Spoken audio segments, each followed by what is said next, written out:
अस्सलाम वालेकुम। आज का जो हमारा चैप्टर 13 का बीएससी का टॉपिक है वो है ओएसआई मॉडल। ओएसआई मॉडल क्या है कि ये एक ऐसा मॉडल है कि जब जो कंप्यूटर्स हैं आपस में कम्युनिकेट कर रहे हों और वो ऐसे सिस्टम्स हों जिनका आर्किटेक्चर डिफरेंट हो तो भी वो आपस में कम्युनिकेट कर सकते हैं अगर जो है वो सेट ऑफ प्रोटोकॉल्स को फॉलो करेंगे, जो कि ओएसआई मॉडल का है, ओपन सिस्टम इंटरकनेक्शन का। ये एक ऐसा नेटवर्क मॉडल है जो कि डेवलप किया गया था एक ऑर्गेनाइजेशन है, इंटरनेशनल ऑर्गेनाइजेशन है, इंटरनेशनल स्टैंडर्ड ऑर्गेनाइजेशन ISO, और ये कब डेवलप हुआ था? 1983 में। OSI जो है ये फ्रेमवर्क है डिफरेंट लेयर्स का, और वो लेयर्स जो होती हैं वो आपस में कम्युनिकेट करती हैं और डिफरेंट कंप्यूटर्स के दरमियान में जो है इन लेयर्स का आपस में कम्युनिकेशन होता है। इसकी टोटल 7 लेयर्स होती हैं और हर लेयर जो होती है वो अपना अपना जो है वो टास्क परफॉर्म कर रही होती है, स्पेसिफिक जो है वो पार्ट प्ले कर रही होती है डेटा को एक जगह से दूसरी जगह मूव करवाने के लिए अक्रॉस अ नेटवर्क। अब इसके एडवांटेजेस हैं कुछ, कि सबसे फर्स्ट वन ये है कि it divides the network communication process into smaller and simpler components की। ये जो कम्युनिकेशन का टास्क होता है वो एक लेंथी प्रोसीजर होता है, तो ये इसको छोटे छोटे स्टेप्स में डिवाइड कर देती है। फिर क्या है कि ये मल्टीपल जो वेंडर्स होते हैं, जो सॉफ्टवेयर बनाने वाली कंपनीज़ होती हैं, उनको अलाउ करती है कि वो डेवलप करें डिफरेंट जो नेटवर्क कंपोनेंट्स हैं उनको, स्टैंडर्ड नेटवर्क कंपोनेंट्स को। थर्ड वन ये है कि ये जो इंडस्ट्री स्टैंडर्ड होते हैं उनको इनक्रेज करती है कि वो बताएं कि क्या फंक्शंस जो हैं वो हर लेयर ने परफॉर्म करने हैं। फिर फोर्थ पॉइंट इसका आ जाता है कि ये वेरियस टाइप ऑफ जो नेटवर्क हार्डवेयर हैं और जो सॉफ्टवेयर हैं इसकी वजह से आपस में कम्युनिकेट करते हैं। लास्ट वन है कि ये अगर एक लेयर में कोई आप चेंज लाते हो तो उससे दूसरी लेयर को कोई इफेक्ट नहीं होता, ये इसका एडवांटेज है OSI लेयर का। उसके बाद आते हैं लेयर्ड आर्किटेक्चर, कि इसका जो आर्किटेक्चर है उसमें कैसे जो है लेयर्स की डिवीजन हुई हुई है। The OSI model consist of 7 ordered layers. A message may pass through many intermediate modes when it travels from one device to another. The intermediate nodes usually involves only the first 3 layers of OSI model. कि जो message होता है जब एक network के अंदर different type के जो डिफरेंट आर्किटेक्चर को फॉलो करने वाले सिस्टम्स हैं वो आपस में कम्युनिकेट कर रहे हैं, तो मैसेज जो है वो एक नोड से जो रिसीवर नोड है उस तक जाने के लिए दरमियान में मौजूद बहुत सारे नोड में से वो गुजर सकता है, और जो दरमियान वाले नोड्स होंगे वो जस्ट 3 जो नेटवर्क की जो लेयर्स हैं OSI मॉडल की जो 3 लेयर्स हैं बेसिक, उनको वो फॉलो कर रहे होंगे। हर लेयर जो होती है वो डिफाइन करती है सेट ऑफ फंक्शंस जिनको different form of which are different from other layer. तो हर लेयर के जो फंक्शंस होते हैं वो दूसरी लेयर की जो फंक्शनैलिटी होती है उससे डिफरेंट होती हैं। With a single machine each layer uses the services of the layer below it. For example, layer 3 uses the services provided by layer 2 and it provides the services to layer 4। यानी जो दरमियान वाली layer होती है वो services नीचे वाली layer से लेगी और ऊपर वाली लेयर को पास कर देगी। when two machines communicate when two machines communicate, layer X on one machine communicates with layer X on the other machine. This communication takes place according to the protocols. The process on each machine that communicate at a given layer are called peer to peer process। कि जो एक node होता है उसमें जो machine होती है जो उसमें लेयर होती है, लाइक लेयर X है, तो वो कम्युनिकेट कर रही होगी दूसरी मशीन या दूसरा जो नोड है उसकी लेयर X के साथ, और इस तरह की जो कम्युनिकेशन होती है इसको बोलते हैं पीयर टू पीयर प्रोसेस।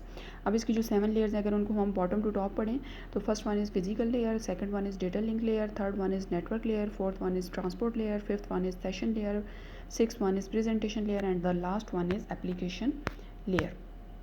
उसके बाद अगर इसका हम पीयर टू पीयर प्रोसेस देखें, the communication at the physical layer is direct. जो सबसे बॉटम लेयर है सेंडर कंप्यूटर की और जो सबसे बॉटम लेयर है रिसीवर कंप्यूटर की, वो है फिजिकल लेयर। तो फिजिकल लेयर का जो दूसरी फिजिकल लेयर होती है रिसीवर की, उसके साथ जो कम्युनिकेशन होता है वो एक डायरेक्ट होता है। However the communication at the higher layers must move down through the layer on one device over to other device and then back up through the layer। यानी जो लेयर्स में जो प्रोसीजर चल रहा होता है वो मूव डाउन यानी ऊपर से नीचे की तरफ चल रहा होता है। Each layer in the sending device receives the message from the layer above, it adds its own information to the message and passes it to the layer below. Like application layer है centre में, तो application layer जो है वो message को भेजेगी presentation layer की तरफ। प्रेजेंटेशन लेयर कुछ अपना डेटा या कुछ अपनी फंक्शनैलिटी उसमें ऐड करेगी और उस मैसेज को भेज देगी सेशन लेयर की तरफ। दैन सेशन लेयर अपनी फंक्शनैलिटी उसमें जो भी उसके प्रोसीजर्स हैं वो ऐड करेगी और उसको भेज देगी ट्रांसपोर्ट लेयर की तरफ। इस तरह मैसेज जो है डिफरेंट लेयर्स को पास करते हुए सेंडर की जो फिजिकल लेयर है वहाँ तक पहुँचेगा और फिर सेंडर की जो फिजिकल लेयर है वहाँ से मैसेज ट्रांसमिशन मीडियम में जाएगा और फिर वहाँ से रिसीवर की तरफ मूव कर जाएगा। तो इस डायग्राम में जो एरोज़ हैं इनकी डायरेक्शन अगर हम देखें तो सेंटर से जो सेंटर की तरफ जो एरोज़ हैं उनकी डायरेक्शन टॉप टू बॉटम है और जो रिसीवर साइड है वहाँ पे जो एरोज़ हैं उनकी डायरेक्शन बॉटम टू अप है। At layer 1, the information is converted into a form that can be transmitted to the receiving device. The message is again converted at the receiving machine layer by layer. Each process receives and removes the data that is meant for it.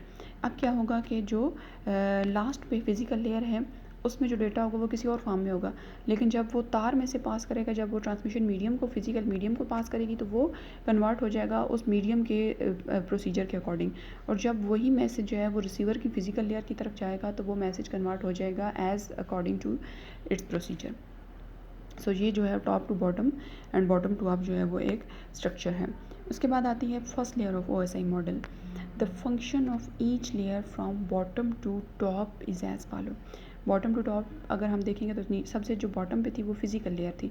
तो physical layer को हम सबसे पहले discuss करते हैं कि physical layer is the bottom layer of OSI model. It transmits stream of bits and define how the data is transmitted over the network and what control signals are used। कि इसमें क्या होता है कि जो सबसे एक तो ये बॉटम लेयर है OSI मॉडल की, और दूसरा ये डेटा को कैसे ट्रांसमिट कर रही होती है, ये बिट्स की फॉर्म में ट्रांसमिट कर रही होती है। जो कम्युनिकेशन मीडियम होता है वहाँ पे डेटा एनालॉग फॉर्म में होता है, लेकिन जो कंप्यूटर के अंदर डेटा आ जाता है तो वो बिट्स में या बाइनरी फॉर्म में कन्वर्ट हो जाता है। तो फिजिकल लेयर में भी डेटा बिट्स की फॉर्म में होगा और ये जो बिट्स होंगे ये डिफाइन कर रहे होंगे कि कैसे डेटा ट्रांसमिट करना है नेटवर्क में और कौन से सिग्नल जो हैं इसके लिए यूज़ किए जाएंगे।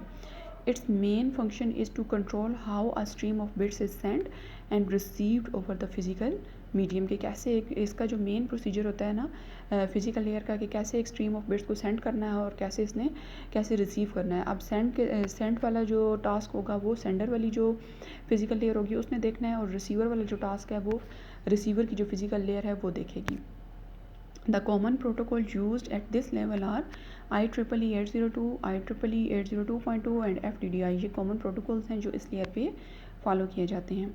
अब physical layer must decide the following. अब इसने कुछ टास्क करने हैं जो इसकी फंक्शनैलिटी में आते हैं। The first one is characteristic of media. अब इसमें मीडिया क्या है, वो वायर है जो कि सेंडर की और रिसीवर की फिजिकल जो लेयर है उनके दरमियान में उनको आपस में कनेक्ट करने के लिए यूज़ हो रही है। The physical layer defines the characteristic and type of transmission media। Characteristic like type of transmission media क्या हो सकती है कि वो ट्विस्टेड पेयर केबल है, वो कोएक्सियल केबल है या फिर वो फाइबर ऑप्टिक केबल है। तो किस तरह की जो केबलिंग है वो यूज़ हो रही है दो लेयर्स के दरमियान में। फिर आती है representation of bits. The bits are encoded into electrical signals for transmission.